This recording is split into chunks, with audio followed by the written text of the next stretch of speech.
Assalamualaikum warahmatullahi wabarakatuh. Jumpa lagi dengan channel Fisika Mardiatoha. Kali ini kita akan membahas tentang rangkaian seri RLC. Sebelum kita membahas soal, yaitu bagaimana cara termudah untuk menyelesaikan soal rangkaian seri RLC, kita tinjau dulu beberapa materi yang mendukung dalam penyelesaian soal nanti. Di sini sudah disajikan tentang rangkaian RLC. Ya, perlu kalian ketahui pada rangkaian RLC di sini lengkap ya, ada resistor, induktor, dan kapasitor. Di antara ujung resistor nanti ada sumber tegangan VR, antara ujung induktor ada sumber tegangan VL, dan pada ujung kedua ini pada kapasitor juga ada tegangan VL. Nah, ini nanti akan dirangkai menjadi tegangan total. Nah, tegangan totalnya V sama dengan I kalikan impedansi. Z di sini adalah impedansi.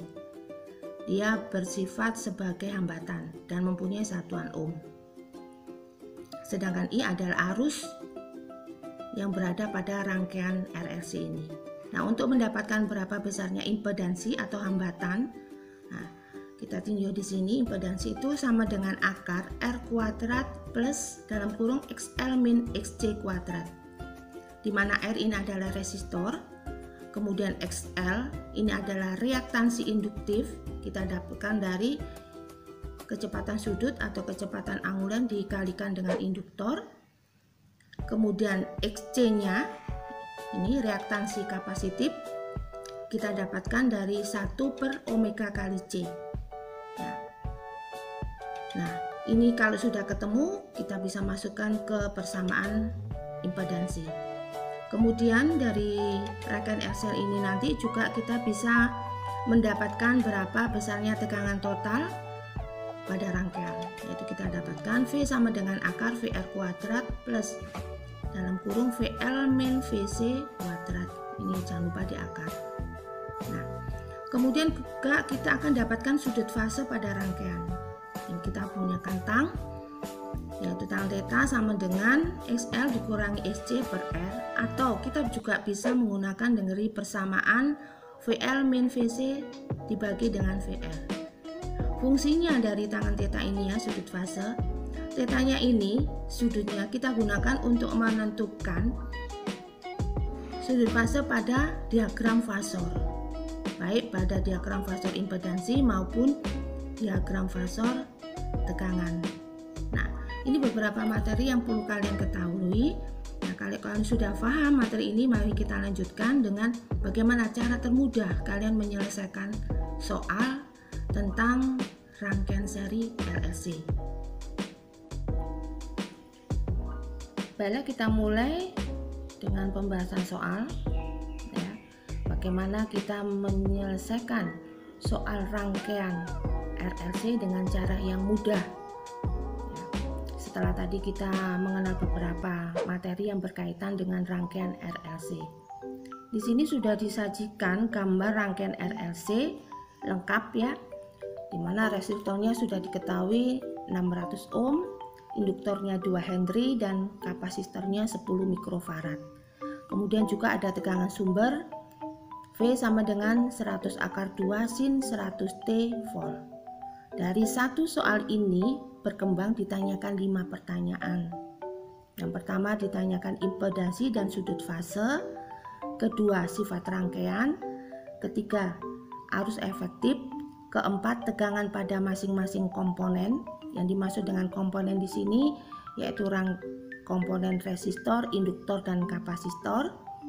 Dan yang kelima adalah daya disipasi pada rangkaian. Nah, kita mulai untuk pertanyaan yang pertama, yaitu impedansi dan sudut fase rangkaian. Dari materi yang sudah tadi kita bahas ya, bahwa impedansi itu sama dengan Z akar R kuadrat ditambah dengan XL min XC dikuadratkan. Harga R-nya sudah ada ya. R-nya sudah ada di sini 600, kita tulis 600 kuadrat. SL-nya belum tahu. Nah, SL-nya ini kita cari dulu. SL itu omega dikalikan L. Omeganya belum ada. Nah, kita cari dari persamaan sumber tegangan. Di sini untuk persamaan sumber tegangan 100 akar 2 sin 100 T volt. Nah, ini kalau kita sesuaikan dengan bentuk umum ya, Vmax sin omega T. Nah, jadi harga Vmax ini sama dengan 100 akar 2, omeganya sama dengan 100. Nah, kita masukkan omeganya sama dengan 100 dengan induktornya 2 sama dengan 200 ohm. XC seper omega kali C. Seper omeganya 100, C nya 10 mikrofarad. Mikro di sini 10 pangkat min 6. Ya, kita tulis 10 kali 10 pangkat min 6. 100 dengan 10 ini kan 10 pangkat 3, kita jumlahkan, nanti kita dapatkan 10 pangkat min 3. Min 3 kita naikkan ke atas menjadi positif pangkat 3. Nah, ini sama dengan 1000 ohm. Oke, SL, SC sudah ditemukan. Nah, kita masukkan ke sini. XL nya sama dengan 200 dikurangi 1000 dikuadratkan. Nah, kalian hitung ya, 600 dikuadratkan, kemudian 200 dikurangi 100, min 800. Min 800 ini kalau dikuadratkan menjadi positif, maka nanti akan kalian dapatkan harga impedansi itu adalah 1000 ohm. Kita lanjutkan dengan sudut fase rangkaian. Nah, untuk mendapatkan sudut fase rangkaian yang tadi dari materi kita dapatkan menggunakan tang theta.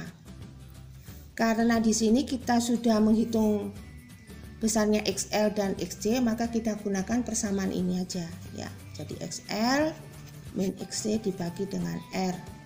SL-nya 200 dikurangi 1000 dibagi dengan 600. Ini min 800 dengan 600. Negatif ya. Nah, kita sederhanakan, nanti kita dapatkan min 4/3 ya, 4/3 ini. Tangan theta sama dengan min 4/3, sehingga tetanya nanti kita dapatkan negatif 53 derajat. Oke, impedansi sudah, kemudian sudut fase rangkaian juga sudah ketemu.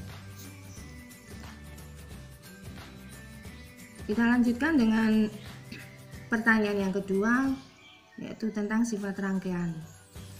Nah, kalau ditanyakan sifat rangkaian, nah, mari kita tinjau lagi besarnya atau nilai dari reaktansi induktif dan reaktansi kapasitif. Di sini kita dapatkan bahwasanya tadi XL-nya ternyata XC ya. XC-nya itu lebih besar daripada XL. Tadi kan kita dapatkan harga XC-nya itu 1000 ohm. Itu lebih besar dari XL yang hanya 200 ohm. Karena XL ini lebih besar daripada XC, maka rangkaian ini bersifat kapasitif. Lanjut lagi dengan soal yang ketiga. Di sini ditanyakan arus efektif pada rangkaian, yaitu pada sumbernya. Nah, di arus efektif kita dapatkan persamaan Vmax per akar 2. Vmax-nya ini kita dapatkan dari rangkaian tadi.